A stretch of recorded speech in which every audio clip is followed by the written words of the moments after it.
We're still sitting in the hotel. We're still staring at small glass bottles of whiskey, trying to avoid the chair that everybody wants to avoid in a hotel room.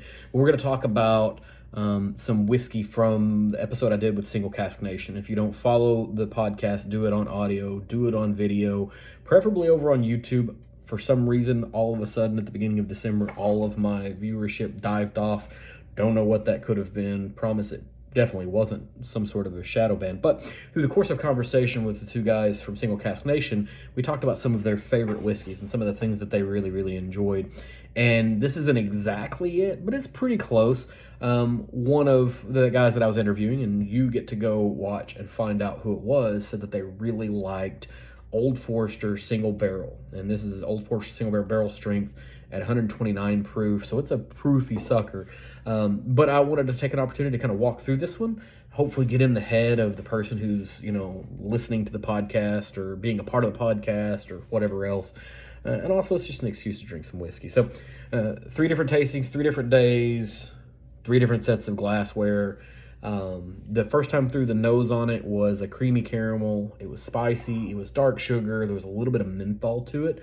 The palate was immediately drying to an off-sweet caramel.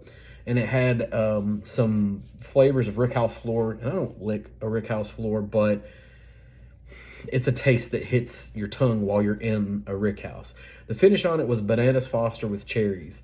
And honestly, whenever I did this particular review, I was on my way out of being okay with American whiskey because I was just sort of burnt out on it. And this one brought me back into it. And so maybe that's part of the conversation, right? The second time through, the nose on it had a good caramelly cola flavor, some brown sugar, some banana. The palate on it was immediate barrel notes. And it was going a little bit bitter, but like towards rickhouse bitter. And then the finish was T and T. Like TEA, not the letter. And then the last time through on this particular one, the nose on it gave me a burnt caramel and a dry wood. The palate on it was rickhouse flavor again and some burnt tea to it. And then the finish, it went tannic and a little bit barrely and a little bit spicy. Old Forrester Single Barrel strengths are from their rye are phenomenal anytime you can get them at a reasonable price. Sometimes they go bananas on their, get it bananas because Brown Foreman.